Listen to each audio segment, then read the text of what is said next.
Oh, bro. He just hit the GTS. It's going to be it for sure. 1, 2. Oh, I thought he had him for sure, man. Yeah. What the hell? Look, I'm going to go grab something to eat. What? Are you crazy?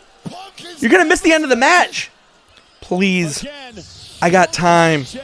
There's at least 6, 7 more finishers before they're this called ends. Finishers.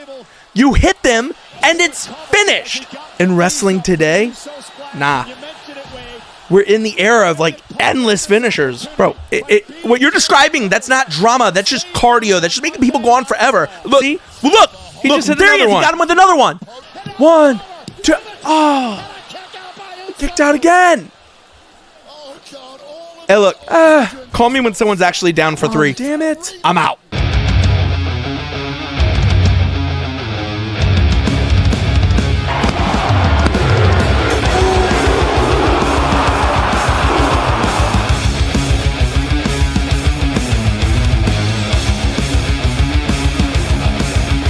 And welcome back to 1, 2, ooh. Well, Saturday night's main event is in the book. And look, it had its moments, but did it deliver on the big moments as promised?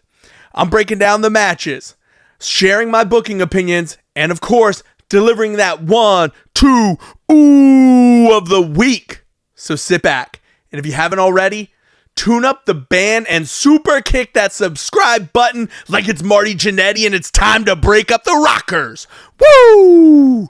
Now let's get into it. The first match we got to talk about is the opening match of the night. Drew McIntyre versus Cody Rhodes, and I would be lying if I didn't say I was so disappointed this opened the show.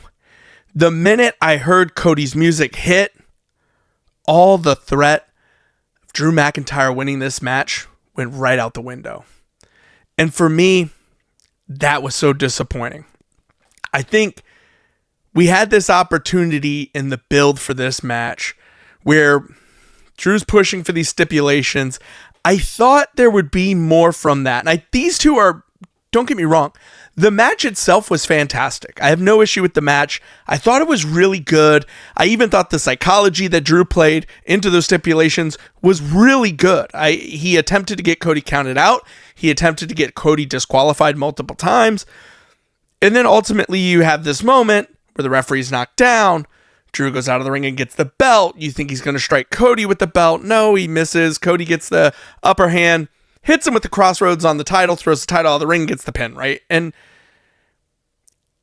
great, Cody wins again. But it left me just kind of feeling like, why did we do this? Why?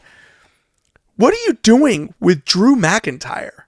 Like, Drew loses again. Drew gets built up, gets this whole thing going, and Drew could be a truly dominant heel for the WWE, and they continue to book him just like this, almost an afterthought. He feels now like that guy who's always competing for the title, but is just never going to win it. You're not going to get that. We're always going to go with Cody.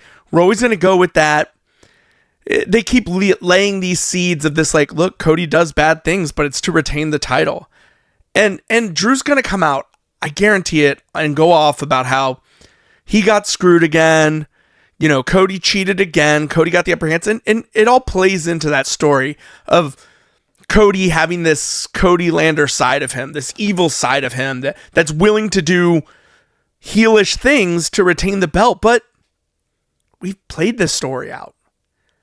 And I feel like there's a long game to things that we do, but sometimes there's too long of a game. And I really thought this was the opportunity on a Saturday night's main event to do something different, take a chance. And if I'm being honest, God, we need to take a chance with some of this booking. And I don't get why there seems to be a fear of doing it, because I've always loved Cody when he's chasing the title. I think when Cody's in chase mode, we get the best Cody we can get. When Cody has the belt, for some reason, it seems to go kind of stale for me. We struggle to have real opposition for him.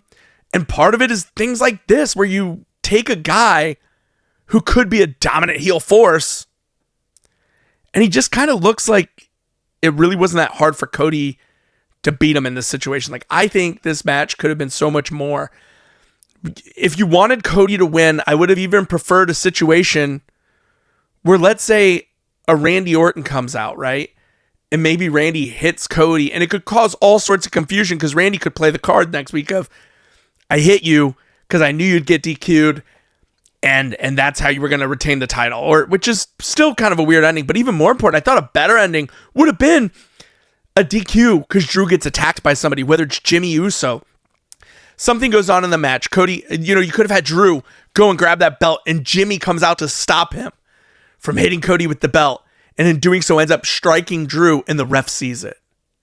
And boom, Cody loses the belt to Drew McIntyre by DQ. It would be perfect because now you get the title on Drew, and you could have Drew saying, see, this is why I needed the clause, because I knew you were going to do something. You've always been a scumbag, Cody. You still have that angle. And Cody now has the angle of, I was cost the title, and I've lost myself a bit. I shouldn't have taken those stipulations, and I did. And Drew got the better of me because he took advantage of my emotions. I just think there was so much more that could be told here, and we kind of now don't have that. It's disappointing. Next match I'm talking about, CM Punk is finally the best in the world again. My guy has now won the WWE World title, defeating Jey Uso at Saturday night's main event. And look, I was hyper skeptical of this match, and I still wish they would have gone another direction, but it was a great match. I really enjoyed the back and forth between Jey and CM Punk, but I was really surprised from the start. Crowd super into Jey's intro as always, but when CM Punk's music hit, that crowd flipped. You could even hear some of the boo birds when they were announcing Jey, and then they go to CM Punk and the crowd just erupts. So to me, right decision by the WWE for sure to put CM Punk as the top guy, put the belt on him.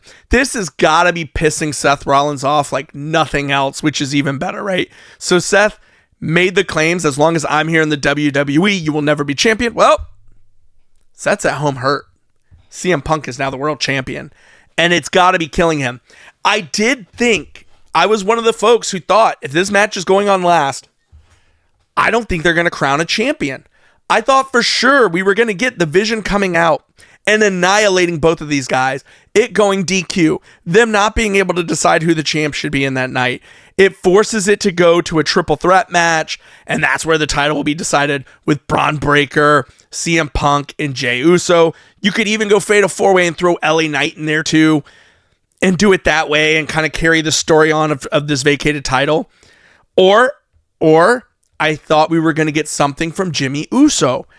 I thought, if this match goes on first, it'll be a straightforward match. If it goes on last, maybe Jey Uso's coming to the ring and he accidentally costs Jey the match. Or something happens. He comes out, he's just trying to support her. He's trying to do something, stop. A referee gets knocked down at some point, right? And he comes out, he's trying to wake up the ref. CM Punk sees him, turns into an altercation. He ultimately ends up kicking Punk or something, and the ref sees it, DQ. And they end up putting the belt on CM Punk or something around those lines. Or he goes for the kick, misses Punk and hits Jey. And boom, CM Punk's able to hit the GTS, match is over, something like that. Or ultimately, you could have had a Jey Uso turn here, which I was not a fan of. I think if you really want to build the future for the WWE, you kind of need to build Jimmy as a star. Like, you have to get him closer to the level of Roman and Jey, and then really go from there. I think they're going to struggle to do that, but there's a path there. And there's a path, I think, to continue this whole bloodline story, and there's more to go. But look, I was good with the match. I thought it was really entertaining. I thought they told a great story in the match. Punk hitting that one GTS, and then when he went for the second one, falling down, you got Jey locking him in the sleeper, and you're like, oh my God, same move Jey won the title with originally. But no, Punk reverses that over into the Anaconda Vice. Jey gets to the ropes. It was great. And I thought they put on a really good show. Punk ultimately gets the win, and I think it's the right call. So right before the CM Punk match, you get a massive John Cena farewell tournament announcement. Ultimately, to decide his final opponent, they're having a 16-man tournament. And there was something very interesting said when this was announced. They said it's going to be superstars from Raw, SmackDown, NXT, and from outside the WWE. And a lot of people immediately start shooting off, and of course they make you think Edge, right? It's gotta be Edge, right? I don't think so. I really think this is John trolling us a little bit here. I think this is the WWE wanting to put that out there to generate conversation and excitement. I think when they say outside the WWE, I have a bad feeling we're looking at like Jeff Hardy and Joe Hendry. And I think that might be who we're talking about. There may be some other folks out there I'm not thinking of. Maybe something crazy like Batista, but that to me is WWE as well. So like, I don't know. I struggle to see the world that Edge comes back. He's under contract to AEW, and I believe he's out filming a movie right now. So I would love for it to be Edge. But I just don't think we're going to get that. I don't see it. So if it's not going to be Edge, for me, give me Dirty Dom. Next up, we gotta talk about it. A storm was coming. And man, did a storm come and destroy Tiffany Stratton. And look, that is exactly what should have happened. This was one of the matches on the card that I'm so happy the way they booked it, because it's exactly what should have happened. They had Jade Cargill basically come out and dominate Tiffany Stratton. I did appreciate the little bit of a build to protect Tiffany where, hey, your knee's hurt. Look, we can cancel the match. We can push the match till you're better. No, Tiffany refuses. She has to fight Jade tonight. And ultimately, it's her downfall. Jade targeted the knee right away. Again, most heel thing you could do. So perfect for her. It showed that ruthlessness. This match was short, but it was brutal. It was literally just Jade dominating with a small moment where you thought, oh, Tiffany hit the swanton. Tiffany, she got a little bit of momentum. The knee slows her down. She's done. Jade hits her with her finisher. 1, 2, 3, new champ. This, for me, is how they should just keep booking Jade. Jade is better in small packages. She doesn't need 20-minute matches.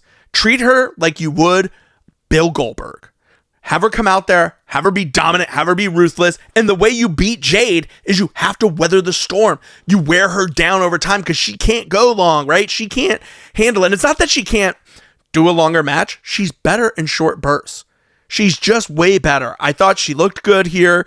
There were no room for the random botches that she's had in other matches. It just was straightforward. She was ruthless, relentless, and brutal. And she finished the match. Now, I do think Tiffany's title reign accomplished a lot for Tiffany. And it was time for it to end, right? So Tiffy goes in, becomes champion, and she went on this nice reign here where she beat some of the top stars in the industry, right? And it really established her as a true threat to the title, a true competitor, and she became a babyface, which I was never a big fan of babyface Tiffany. I like her heel persona. I think her character is naturally built to be a heel, but she made it work, and it overall was a pretty good run. It was running its course, though. Here at the end, it kind of started to stutter out, and it was like, okay, let's move on. And I think this is the next chapter because you have Jade win, and for me, this sets up the most beautiful thing in the world, and that was a prediction that I made a bit ago. I think you have Bianca Belair come back at the Rumble, which hopefully she's able to, and you have her win the Rumble. And it's Bianca Belair versus Jade Cargill at WrestleMania. There is something to be said when things are just done right. And the Dominik Mysterio, Penta, and Rusev match, to me, it was wrestling perfection. It was fun. I loved it from start to finish. And the crazy part was, I'm not a big Rusev fan. Penta's okay to me. I think he's in a weird spot. It's like he gets booked as this main star, but then he's always in these mid-card matches, but he can't win the titles, but he's just a fun luchador to watch wrestle. And I think he's a good wrestler in the WWE and he could have a bigger story, but it's just kind of a strange spot that he's in, I would say. But he always puts on banger matches, so I love to watch him. And then you have Dom, who, in my opinion, is the embodiment of the Eddie Guerrero character, and he plays it perfectly. He lies, he cheats, he steals, he's sneaky, and you love him for it. This guy is cheating every match and just getting cheered. And tonight was no different. I could not stop laughing. You have Rusev come in and he is dominating. And he should be. He's this big Bulgarian monster in the ring, just crushing people, right? And him and Penta have a little bit back and forth. But Dom's really like a non-factor, which is what his character does and how he plays it so well. But for Dom to get in the ring with a steel chair, throw it to him and drop, thinking he'll get a DQ in a triple threat match. That was so funny. The ref turns, telling Dom, it's a triple threat match, there's no DQ. And then Rusev just starts wearing him out with the chair. It's just genius. It's so much fun. It's so funny. Then, Rusev, I got to give him a ton of credit too. This guy took a Penta driver. I thought it was going to break him in half. For Penta to be able to get him up, but for Rusev to be athletic enough to take that, and then some of these Mexican destroyers that got landed, I was like, man, how is everybody not dead? I have no idea what's going on here. But this was great. It was great, and everybody looked so good. And when you get Rusev, and he gets Penta and the Acolyte, and I'm like, oh, here we go. They're going to put the belt on Rusev. This is crazy. And the bell starts ringing. Utter brilliance from these guys. Rusev jumps up. He's celebrating. He's so excited, and he did it so perfect. And when the ref breaks it to him, hey, it wasn't over. Nobody tapped. And he's saying, no, he tapped my leg. He tapped. I know he tapped. And he looks over and sees Dom with the bell. The way his face changes. That is why I love wrestling. It's just so stupid in the greatest way. It's so silly in the greatest way. And Rusev loses it, goes after Dom, gets him in the ring. The timekeeper hammer ends up in the ring again. Penta ultimately picks it up, goes to strike Dom, misses him, and nails Rusev, allowing Dom to throw Penta into the corner, jumps up top, hits a frog splash, and he gets the win. Dominik Mysterio as a champion is pure gold. And what I love about his character right now is he's a heel, but he's really a baby face now. Like, people are behind Dom. They love Dom. I love Dom. They cheer him. And like Penta is almost like the heel of the match, which is interesting. But he doesn't even have to change his character. You just do exactly what Eddie Guerrero did. You lie, you cheat, and you steal. You just do it against the heels now. Or you do it against the baby faces. Whatever you want Dom to be, he can be. But it's wrestling gold, and he's fantastic. They should keep the IC belt on him. He should hold it for a long time. Sneaky scumbag with the belt. And he is my pick, and I'm going to say it right now. Dom needs to win Money in the Bank this year. All right, we have to jump into the 1-2 ooh of the week. And for me, it's got to be the booking decision to put Cody and Drew on first. I just don't know what you were thinking, because that booking immediately told everybody there's no chance Drew McIntyre's winning this title at the start of the show. You took all of the threat out of the match, and it just became a waiting game for how is Cody going to win. I thought that was the worst way you could have started the show, and it sucks because the match was good. The match was great. But let's take a damn chance. Let's take a chance on some random booking. Like, what's the worst that can happen? You have Drew win the belt, and oh wow, this didn't work out the way we thought. It kind of sucks. All right, he drops it to Cody immediately. Who cares?